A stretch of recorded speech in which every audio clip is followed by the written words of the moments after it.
hayallere dalar ağlarım. Her dakika seni sensiz yaşarım. Nere baksam hep maziye dalarım. Sensiz yaşamaktan usandım gayrı.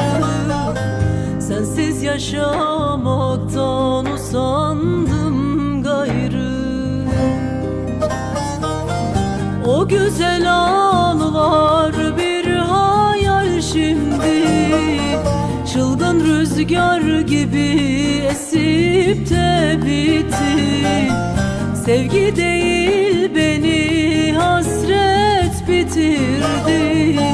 Sensiz yaşamaktan usandım gayrı. Sensiz yaşamaktan usandım gayrı.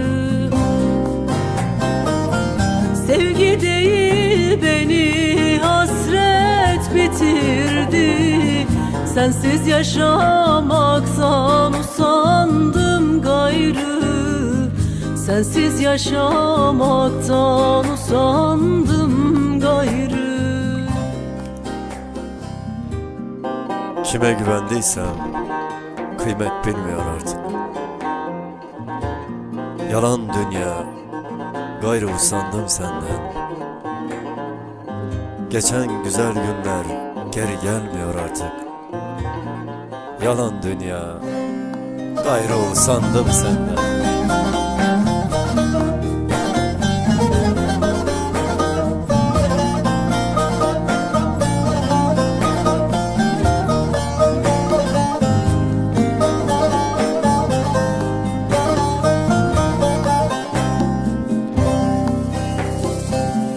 İçimde yıllanan sevgin var bende. İnan gül gibisin gönül bahçemde.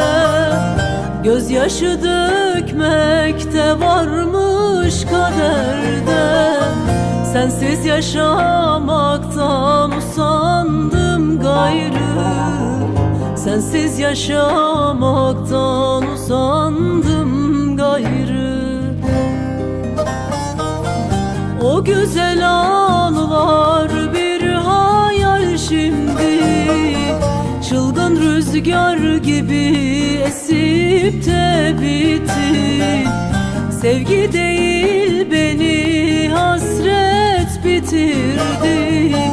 Sensiz yaşamaktan usandım gayrı. Sensiz yaşamaktan usandım gayrı. Dert çekmeye mi geldin sen bu dünyaya?